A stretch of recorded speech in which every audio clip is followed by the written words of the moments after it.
and that you'd be mandated to see what people wanted you to see. It was their right to be presented to you in the manner that they chose to present themselves. And I'm not saying that's a particularly brilliant vision, but it's very much in keeping with what you're describing. So, yep, I think it's close.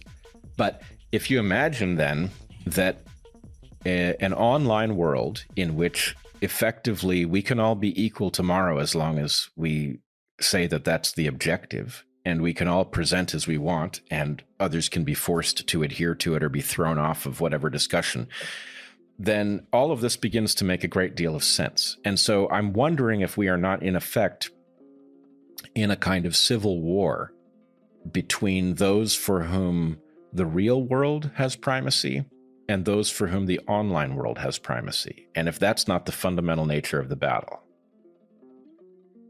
Well, I think it could be the fundamental nature of a part of the battle. I mean, obviously part of what's going on is whatever this unbelievably rapid rate of technological transformation is doing to us. I mean, my daughter and some people of approximately her age, so late 20s, are helping me with manage social media, let's say. She's noticed that people 5 years younger than her have advantages in understanding the newly developed forms of social media that she's already outside of. And so that process of being hooked into the web and that being the determining factor for your worldview is probably accelerating. I mean, it's going to accelerate. Obviously, it's going to accelerate because the web is becoming more and more dominant and machines are becoming more and more intelligent. So they abstract themselves away from the world. And then the question is, well, what's the consequence of that abstraction? But it's funny that it's postmodern. There's more going on with whatever it is that's happening than technological transformation. But you think that's the fundamental driving factor? Well, I think there are a lot of ways you can look at it. Obviously, I don't think this is a real battle. Obviously, the internet runs on hardware in the real world, and everybody, when the power goes out, we are all reduced to our biological selves. So I don't think there is actually anything to fight over. One of these worlds has primacy and the other is an add-on, and this is not debatable. But my point is really about the mental confusion that arises from, for most people, I mean, if you think about the lives that most people are living, right? Most people at best are working a job in which they trade their labor for money that they get to spend on goods or relatively generic adventures.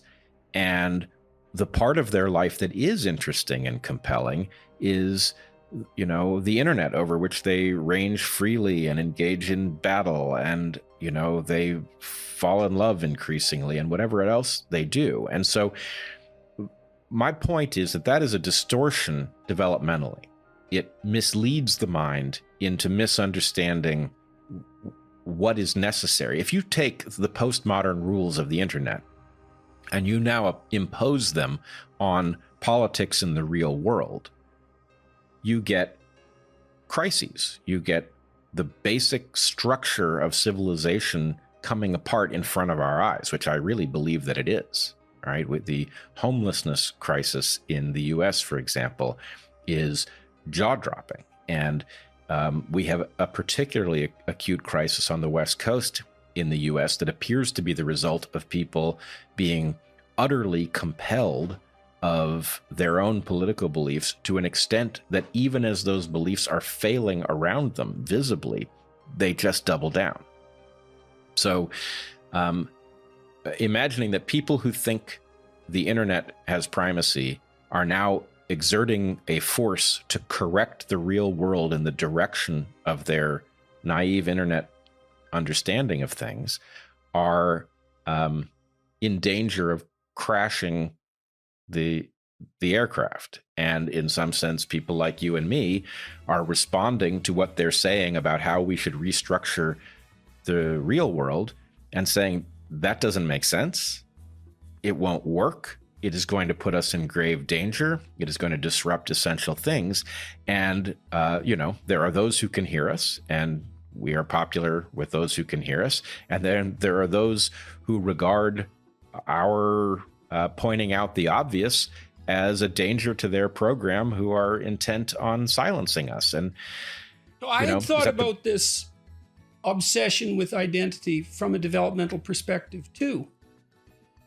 And I thought this insistence by a loud minority that their determination of their identity take primacy is, first of all, it's wrong technically, I think, because an identity isn't merely what you feel you are. An identity is way more complicated than that, as any decent social constructionist should already know.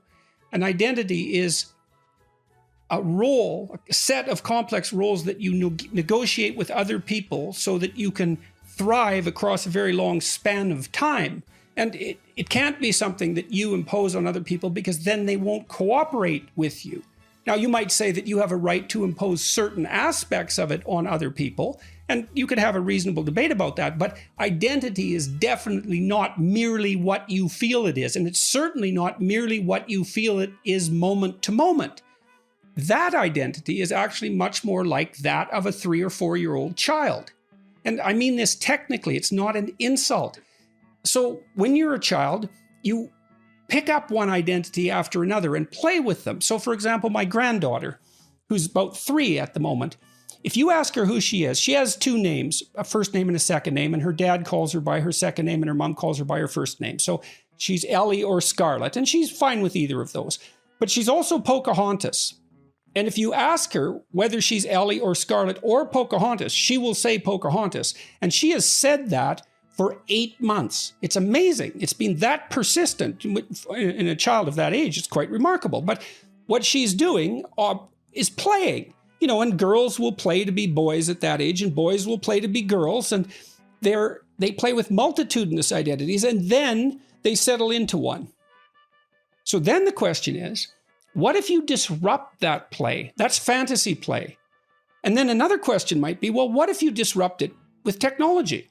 Not that technology itself is producing a message that's counter to that, but that the fact that children are on technology all the time means they're not engaging in that kind of identity establishing fantasy play.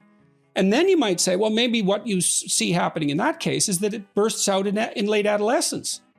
And the insistence there that my identity is what I say it is actually the scream in some sense of